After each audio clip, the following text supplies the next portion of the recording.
welcome. You're watching Inspire India here on Mirror Now. I am Afrida Rahman Ali.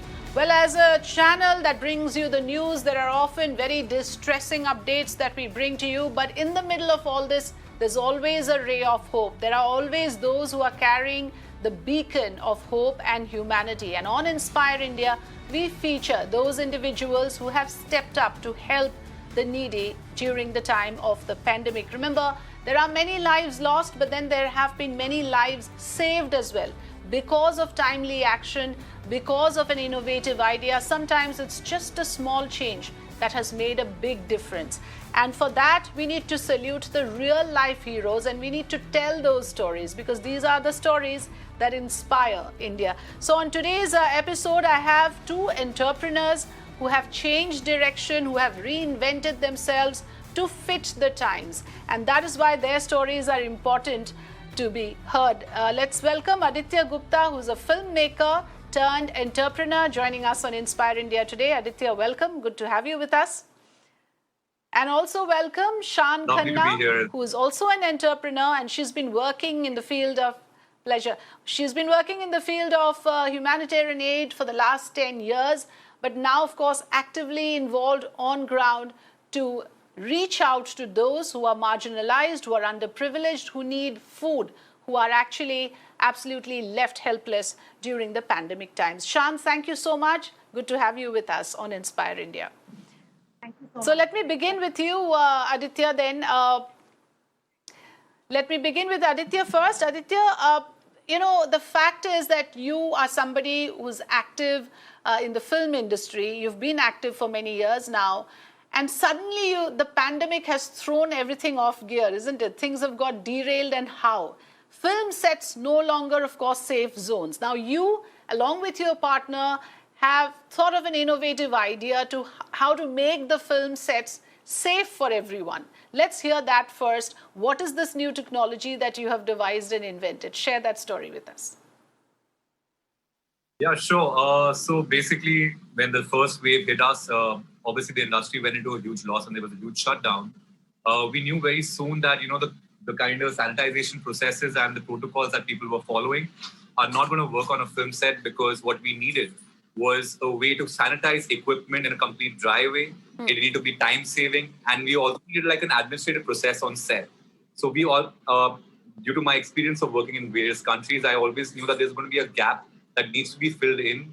While multiple guilds were coming out with their protocols, we need to kind of set up a system in place. Can be executed, people can be controlled, they can be checked for their COVID symptoms, social distancing, and all the equipment is sanitized. So we came up with this innovative product called UVC Hub, using UVC sanitization technology, where we could basically park in all the equipment coming in to a film set. Within 60 seconds, you could sterilize it completely dry.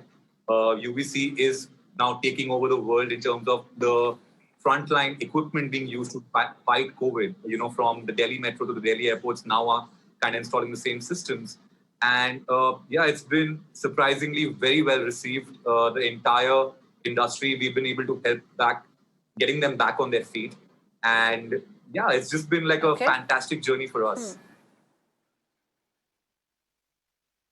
So not just film sets, Aditya, if I understood you correctly, you are also now expanding yourself to, say, sanitizing homes. And this is the need of the hour. I mean, there's so many of us who keep worrying whether we are safe, how to create a so-called safe bubble.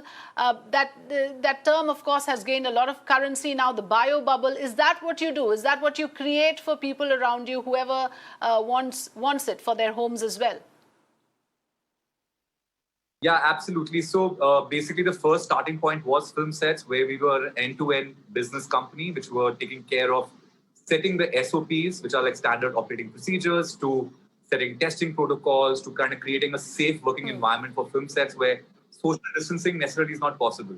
The extension to the housing part happened during the second wave, because we realized that we need to move our services to help the people in need. So we subsidized our rates. We started going for home sanitization. We started lending our equipment to people who were quarantining at home or recovering. Whatever money we were earning from that, we also started kind of doing free sanitization of people which were impoverished and could not afford it. We started working with lovely organizations like Hemkund and Legend Aid and projects are. So we started donating funds. We extended our entire workforce to kind of started to kind of curate and verify lists of people who had oxygen concentrators or remdesivir, which was available, or any life-saving thing that we could possibly do. The idea was that initially, that last year when we started, we were just a 2-people company, and right now, I'm really happy that we were able to put almost 170 odd people back to work with the help of Life First, and they all actually came together. Really blessed with a really good bunch of people working with us who wanted to help, and they went out of their way. So yeah, the home sanitization part has been the This next is so step. important, Aditya. I just want to pause for a moment to actually underline this part, what you just said, that you are going to create safe workplaces. Because remember, we are in a situation right now where the workforce is sitting at home, and that way the economy cannot get back to functioning. What Aditya and his team is actually doing is making those workplaces safe for people to return to work. So that would be, of course, going a long way, going forward as we get out of the pandemic and as we limp back to normalcy. Systems that of this nature that you're putting in place, I'm sure it'll be replicated elsewhere as well, like in Mumbai. Aditya, I'll come back to you. Let me go across to Shan Khanna. Shan, you've been working in the field of humanitarian aid for a long time, but the pandemic must have really changed everything because of its the sheer crisis of the situation. What exactly did you have to do? What did you observe that made you go full throttle into this area? So, I mean, I've been doing this for many years now. And like you said, I've never provided ration before or just food. But last year when the pandemic hit, I realized that there are so many people who were just without a meal, a lunch, a tea, dinner. They had no place to even get water. And this was something which, I couldn't handle. And we started reaching out to our network to even provide just a hot meal to people. Last year, we gave ration to many through donors who were ever so kind to come forward. But it is heartbreaking to see that the slums, people who lost their jobs, people who didn't have a salary, had families of 5 and 6 were not even able to provide lunch. And so last year we started providing ration. This year I got luckier because we associated, like Aditya said, with an NGO called Legend Aid, which is by a friend, and we were able to provide 500, 600, 700 meals, to different places, to slums where people literally could not get water or tea in the morning. So I've had restaurants come forward. I've had donors, give ration for a month. The kit that we give them actually lasts them the entire month, which has rice, dal, oil, salt. These are basics. We don't even think about this a second time.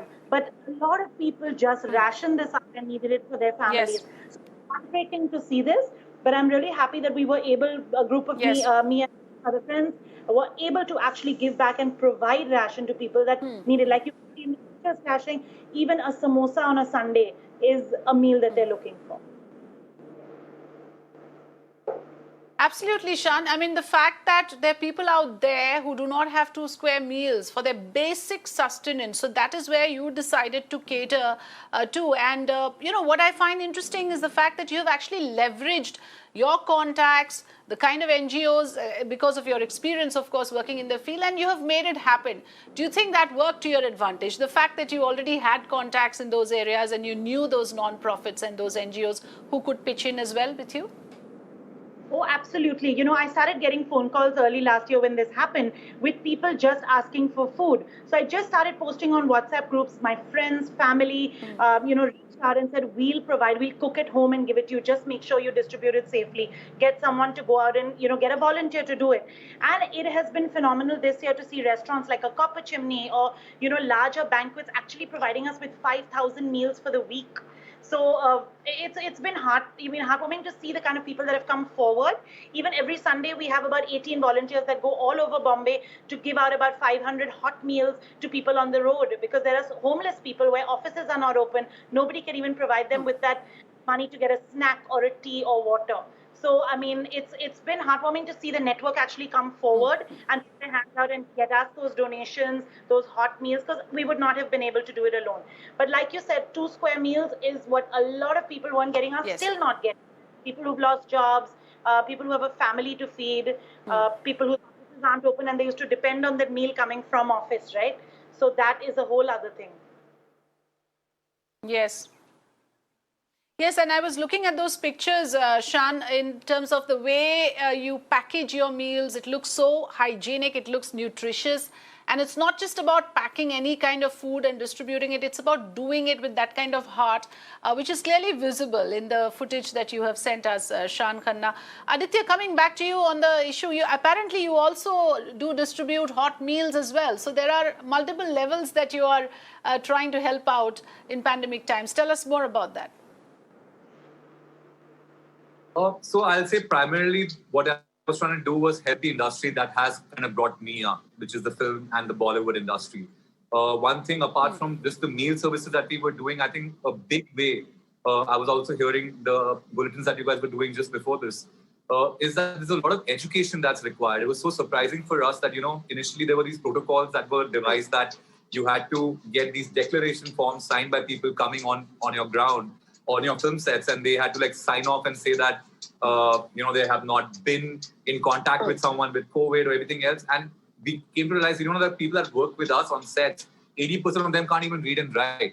And it starts from there that we started devising and working backwards at what will actually be effective. I feel like, if right now is not the time that you can help people, I know when you will. And what we kept on doing with our company per se is that we kept on figuring out actual effective solutions, which was that we were trying to educate people to not just be precautious on set, but also back home. If they were kind of seeing a symptom when they were waking up at home, they should not be coming to workplace. And we were asking, production companies to kind of assure them that they will not have a wage cut, that a person who's just earning, say, $1,000 a day will be actually putting his life on the line and just pop a medicine and come to your set any which ways. It's very, very important that we are empathetic at this time. We go out of our way and set things.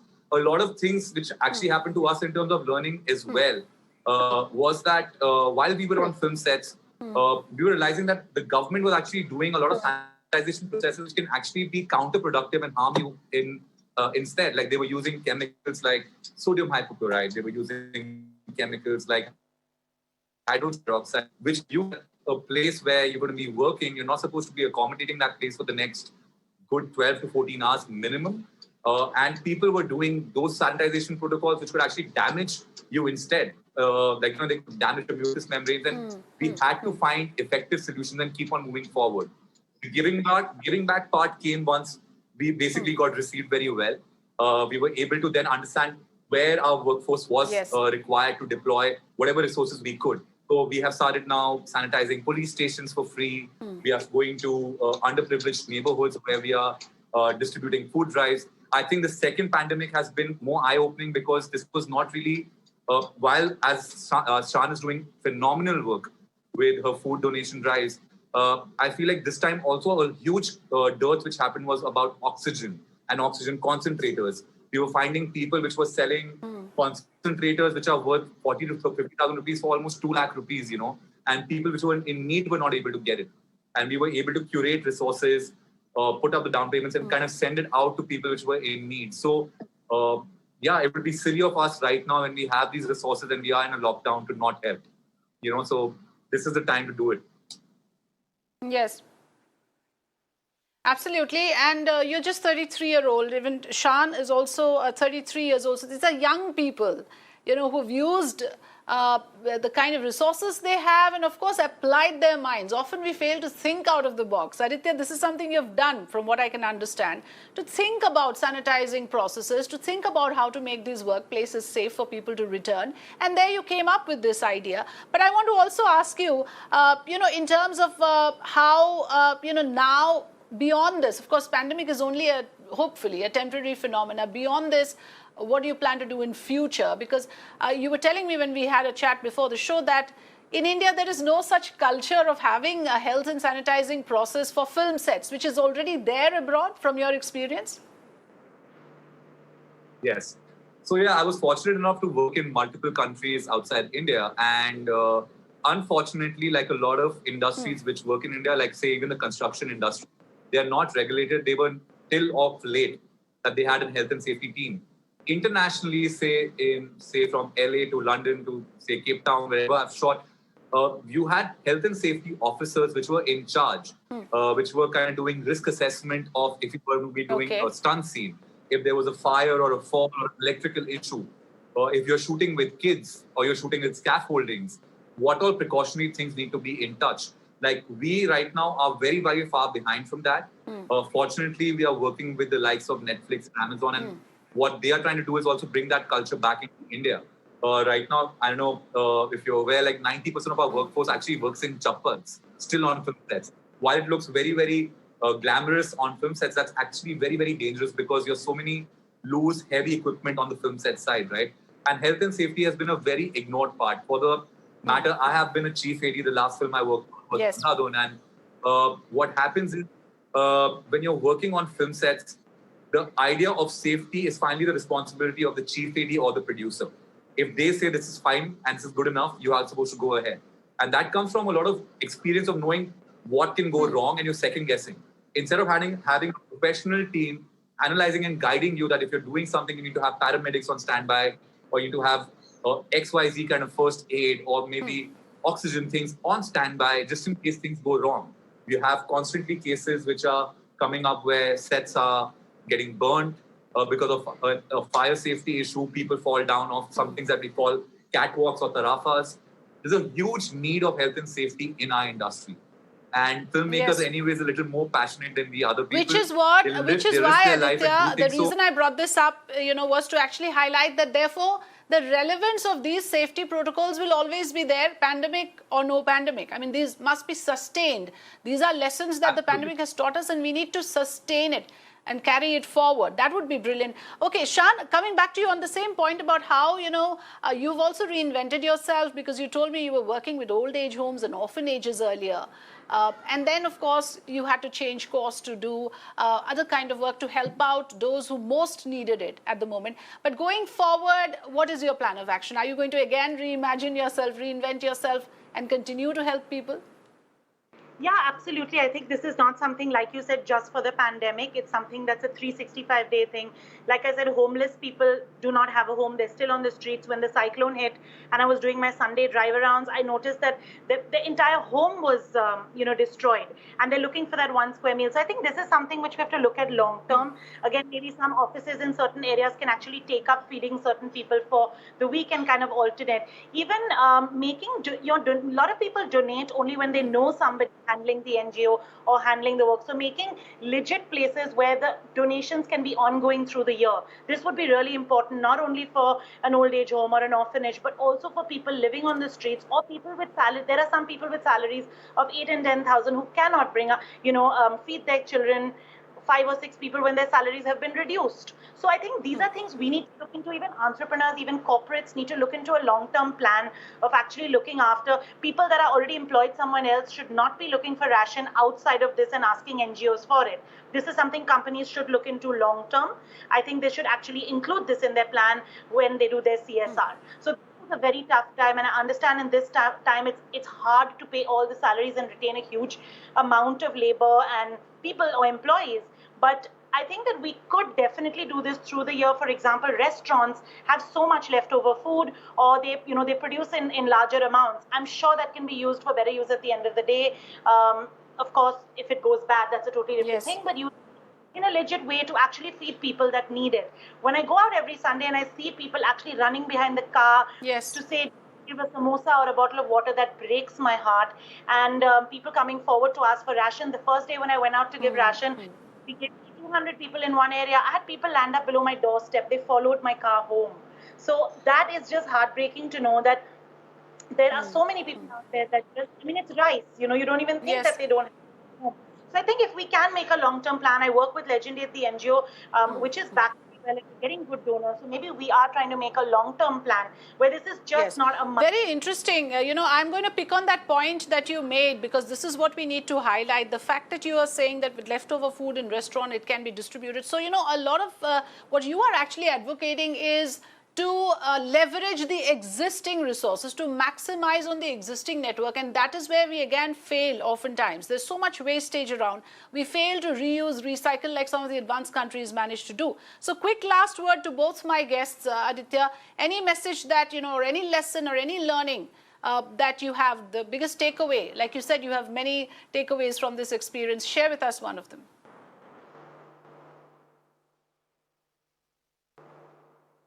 I think the biggest takeaway for me personally has been that even in the time of crisis, there's always opportunity to do something which is bigger.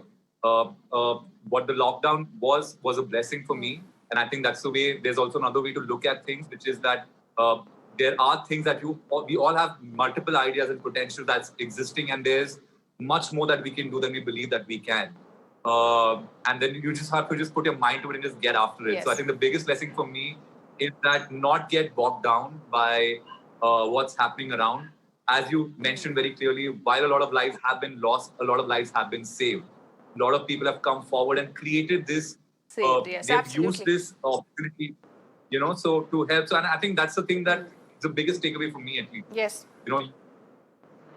Use the young thinking crisis minds and can do take an brilliant opportunity stuff, and Aditya. go ahead with it. That is what is my takeaway from your story. That once we start thinking out of the box, we can really do wonders. And yes, not to get bogged down. Anything, Shan, that you like to share on this? Because it's doom and gloom all around, and people like you are our beacon of hope. So what is your message today, Shan?